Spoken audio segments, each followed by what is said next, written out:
Bonjour à tous et bienvenue dans cette nouvelle vidéo de préparation à la certification Java, dans laquelle nous allons parler des classes String Builder et String Buffer. Ces classes, elles permettent de manipuler et de construire des chaînes de caractères. String Buffer, c'est la version straight safe de String Builder, et ses performances, elles en sont en contrepartie moindres. Ces classes, elles sont mutables. Les positions des caractères sont 0 indexées. En cas d'utilisation de position invalide, l'exception string index out of bounds exception est lancée.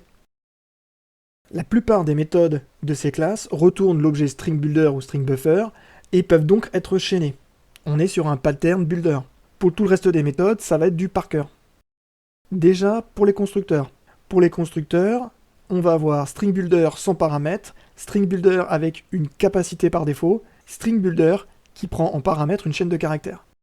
La capacité, ça va correspondre à un nombre de caractères dont le string builder va disposer. String builder, il va disposer de tout un tas de méthodes append pour ajouter dans la chaîne de caractères des valeurs pour tous les types fréquents. On retrouve les primitifs, les chars séquences, string, string buffer et objet.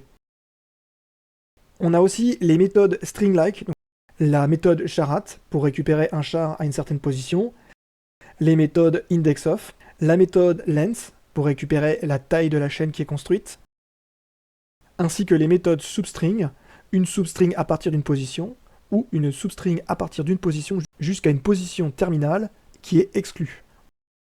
On peut supprimer des caractères entre une position et une autre position, et on peut également supprimer un caractère précisément à une position donnée. Pour l'insertion, on va retrouver toute une flopée de méthodes insert pour tous les types qu'on a vus pour append, pour insérer une donnée directement à une certaine position. On dispose d'une méthode replace pour remplacer une sous-chaîne par une autre chaîne passée en paramètres. Passons à une question. Comment se comporte ce programme? On crée un string builder, puis on appelle une partie de ces méthodes. Le programme va-t-il afficher /02/03, 01, 02, 03 séparés par des slash, ou encore est-ce que le programme ne compile pas? La bonne réponse, c'est la réponse C, le code ne compile pas. Le piège, il se trouve au niveau de la méthode substring qui renvoie un string et non un string builder. Donc je ne vais pas pouvoir enchaîner après le substring sur une méthode append. Un string, ça n'a pas de méthode append. Nouvelle question. Qu'affichent ces lignes? On crée deux string builders et on leur passe au niveau du constructeur la chaîne de caractères hello. Si maintenant je les compare via la méthode equals, est-ce que ça me donne true ou false? Eh bien, tout dépend de si pour la méthode stringBuilder, la méthode equals a été redéfinie. Par défaut, la méthode equals qu'on hérite de object, elle compare des références. Donc j'ai deux objets différents qui ont deux références différentes et ça me donnerait false. Pour autant, dans un tas de classes, Java, quand c'est utile, redéfinit la méthode equals et on pourrait trouver censé que deux string builders soient considérés comme égaux lorsqu'ils portent la même chaîne de caractères. Eh bien, il faut le savoir que le programme, il va afficher false parce que la méthode equals, elle n'a pas été redéfinie dans String Builder, qui utilise donc la méthode héritée de object, qui va comparer les références qui sont différentes. Nouvelle question. Comment se comporte ce programme? On crée un String Builder, puis on lui append la chaîne 1. On appelle la méthode append avec la chaîne de caractères 2, et on affiche le contenu du String Builder. Est-ce que le programme va afficher 1, 12 ou est-ce qu'il ne compile pas? String Builder, c'est mutable. Donc les appels aux méthodes, elles vont modifier la valeur que le String Builder porte. Les deux méthodes, elles vont bien renvoyer la référence du String Builder, mais dans les deux cas, elles vont bien le modifier de la même façon. Ce qui veut dire que dans la deuxième ligne, on rajoute un 1 dans la chaîne, et dans la troisième ligne, de la même façon, on ajoute un 2.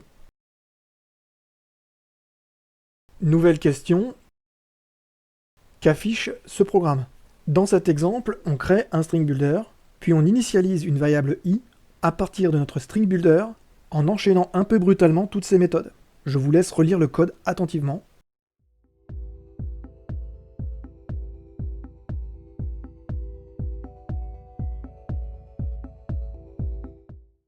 À la fin, le programme il va afficher 4 égale 2 fois 2 espace 2. Donc on peut calculer tout ça. La valeur portée par le string builder, elle vaut successivement toutes les valeurs que j'ai indiquées en fin de ligne. Ligne 2, j'initialise le string builder avec 2 étoiles. Ligne 3, j'en rajoute un 2, un signe égal, et le résultat de la multiplication de 2 par 2. Donc j'ai bien 2 étoile 2 égale 4 dans mon string builder. Ensuite, je supprime les 4 premiers caractères. Il ne me reste donc plus que le 4 à la fin de mon expression précédente. Les caractères que j'ai retirés, je les rajoute aussitôt avec un appel à insert. Je reviens sur la chaîne que j'avais, ligne 3. La méthode reverse, comme son nom l'indique, elle va inverser la position de tous les caractères. Donc le premier devient le dernier, et le dernier le premier. Dans ma dernière ligne, je récupère la partie de ma chaîne à partir de l'index 2. Donc j'ai 2 étoile 2, et je cherche la position du dernier 2, en l'occurrence 2. Tout ça fait qu'à la fin, on affiche bien 4 égale 2 fois 2, espace 2. Merci à tous et à bientôt pour une prochaine vidéo de préparation à la certification Java.